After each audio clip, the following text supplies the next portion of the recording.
we're going to go back to Jacksonville now because Matt and Jeremy Jarman were there on the road last week to cover the whole game. They saw the whole thing in person. Well, they join us now from the road with their thoughts on the game. So Jeremy and I are here on the road on our way back to Kentucky after a long trip. We stopped in London, Kentucky to eat. Shout out to all our Hey Kentucky viewers here in Laurel County. But it was a sad trip in some ways. Had a lot of fun, but the Cats ended up getting a loss. I actually thought, Jeremy, they played relatively well, but Georgia Tech made the plays when they had to. Yeah, Georgia Tech did a good job. They had a good game plan. They came out, they established a run game. They found the plays. They found the fullback dive off of the veer option. They couldn't stop that. Kentucky couldn't stop it. You know, we got banged up at one of our defensive end spots, Matt. We had to bump Adrian Middleton out to fill that void, and in the process, we had to go with some inexperienced guys there in the middle, and we just couldn't stop things until it got late into the game. And when it finally looked like we may have a chance to get the ball back, they catch us slipping out there at the cornerback position, get a guy, Derek Beatty, played a little aggressive, and they beat us.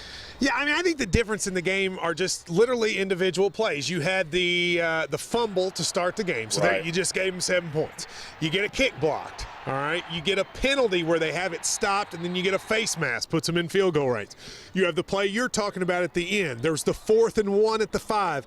I thought if you were just looking at the two teams, they were very sort of equivalent, but the more experienced team made the bigger plays. Yeah, they made the bigger plays. They got the turnovers.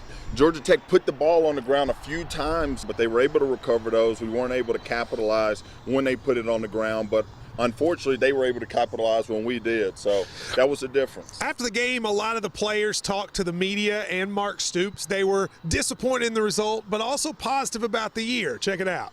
I mean, just was really happy with how we ended the second half of the season. Not too happy with how we ended today, but really looking forward to what we have in store for the future. We have a lot of good guys, good players coming back. We can only go up from here. We're extremely disappointed with the way we finished in losing this game, but I'm very proud of them. It's a great group to coach.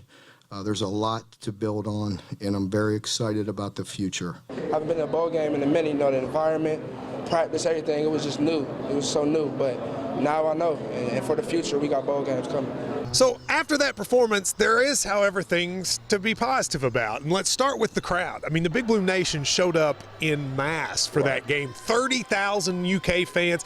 Only 43,000 people were at the game, 2/3 of them Kentucky fans. That is a great showing for the BBN. It's a great showing for the Big Blue Nation. Coach Stoops, he raved about it on the radio show, Matt, before the game, and he talked about it even after the game, and it was very encouraging to see our fans do what they've always done, which is travel and support the football program in the years in which, especially when we have gone to bowl games, and that's something that they'll be able to point to as we move forward in the last few weeks of recruiting. I was glad to see it, however, though, in a bowl game far away. I mean, Kentucky has not played a bowl game that was farther than 5 hours away in like 30 plus years. And to get that many people to go, as we know, driving 11 hours, you know, most of the bowl games in your era were Nashville, Memphis, Birmingham, even Atlanta back in the Peach Bowl.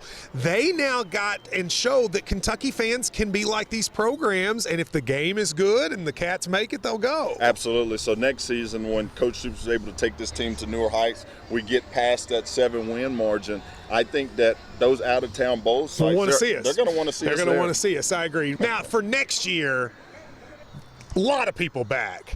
You've got to be excited, and if you're Mark Stoops, you're thinking, I want to get back on the field now because next year's team could be a contender. Can they not be a contender in the SEC East? Absolutely, they're going to be a contender. Just out the top of my head, I think Georgia's probably going to go into this offseason. They're going to be the team probably predicted to win the East. And I expect us to be right there below them in that threshold. So we know what we're competing for. We got a few extra pieces we're going to define, but all in all, Matt, we're bringing everybody back for the most part. We got to find a way to replace John Toth. That's going to be hard. That's the one thing at the center position. Now, we've been on the road. As you can see, it's the post-New Year's Eve. We're not dressed the best, but we did have a great time. Thanks to Sullivan University for helping us happen.